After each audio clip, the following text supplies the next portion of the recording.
So I wanted to share with you this video that's on YouTube from MSNBC because it's an interview regarding the state of Pennsylvania, because that is probably the most important state that each candidate needs.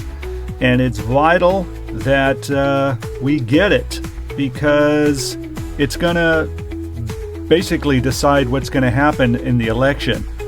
And the Harris-Walz campaign is hitting the road hard. But this is an interview with Brendan Boyle as he joins Andrea Mitchell to discuss the VP candidates on both tickets, the Senate race in Pennsylvania, and President Joe Biden saying Harris won't distance herself from his policies.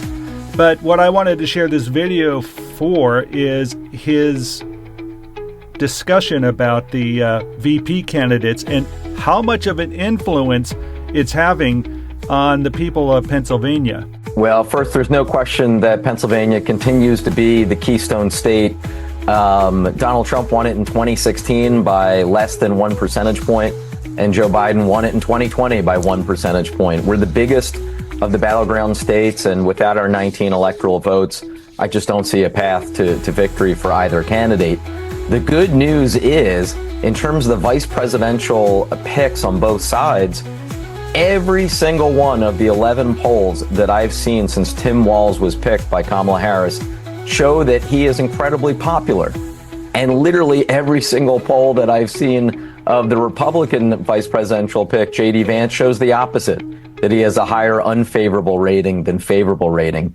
So in what really is the first big decision for any future president, who you will pick as your running mate, Kamala Harris hit a home run and Donald Trump struck out. Absolutely. You've worked with Tim Walz in the House. What was your experience? Yeah, I just always call him coach. He was literally coach of our congressional football team, played on our congressional baseball team. Just a great person. I don't know one person who would have a bad thing to say about Tim. And his ability to get along with a wide variety of different folks ideologically while he was in the House really set him apart from most other people. And you see it when he's out speaking. He's just himself. I mean, he is an authentic, genuine person, and I think will help us not just in his home state, but in areas demographically in Pennsylvania, Michigan, Wisconsin, other parts of the industrial North, where, frankly, we as Democrats have not had the best of time reaching kind of people of more of a blue-collar background, especially those who are male. I love it. I think Walz was a great pick. I was kind of a little hesitant at the beginning, but as soon as I saw him talk and his whole mannerism and how much impact he has on people, I think he's going to be a huge, huge help in Pennsylvania and throughout the country. So I just wanted to share that video, but I did see this in the corner here. So why don't we, while we're here, let's watch it. I am proud to have Tim Walz as my running mate, and today I'm asking you to please pitch in $5 to join our team. Kamala and I believe in freedom. The freedom to be safe from gun violence, the freedom to give every child a chance to get ahead, the freedom to trust women to decide when and how they start a family. Now I'm ready to get out there and fight for our future. You've had my back, and now we must all stand together to win at the ballot box, protect our fundamental freedoms, and finally fulfill the promise of America. Every dollar does a whole lot. It would mean the world to us to have you all in our corner, so thank you, and please take care.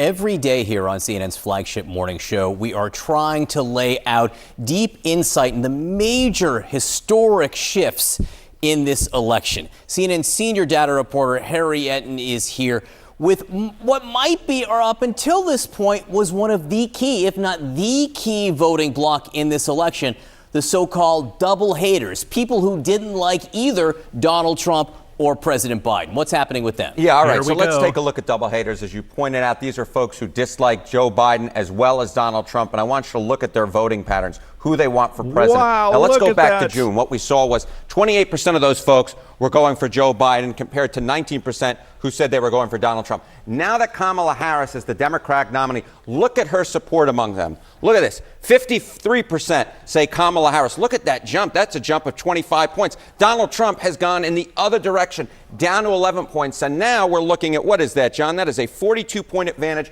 among the folks who dislike Joe Biden and Donald Trump for Kamala Harris compared to just that 9-point advantage that Joe Biden had back in June. This, of course, is a substantial portion of the electorate. Before Kamala Harris got in, this was going to be the group that was going to determine one way or another, and it may still be. And if it is, Kamala Harris has this massive advantage over this very key block in the electorate. I just want to point out, again, what we have seen in the last few weeks are these big shifts in polling you don't normally see.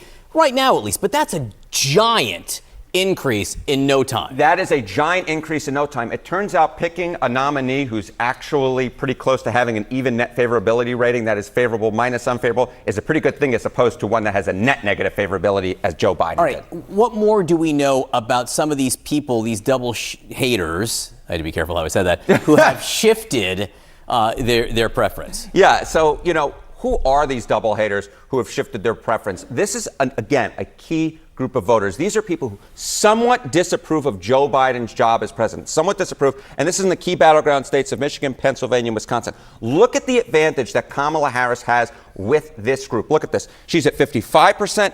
Donald Trump is just at 36%. And this was a key block of voters back in the 2022 midterms. Normally, when you see a president with a disapproval rating well north of 50%, you would think his party was in major trouble. But Democrats actually won that block by 4 points in a close race for the House. Democrats did. Look at Kamala Harris's advantage now, though. It's 19 points, well more than that 4 points that the House Democrats had back in 2022. And so, again, you're wondering, how is it that Kamala Harris is doing so well despite the fact that Joe Biden is so unpopular? It's because those people who are lukewarm on him, they don't like him, but they don't hate him, they are going in heavy numbers for Kamala Harris in those key battleground states of Michigan, Pennsylvania, and Wisconsin. So there's this. That I wanted to share with you just to end this segment, because it's just another example of Kamala Harris just making a huge difference by here coming into the race. So we're moving forward, onward and upward. Don't let these numbers make you relax. Get out there, tell your friends and family and neighbors and coworkers to vote, and make sure you tell them, vote Harris. Thank you.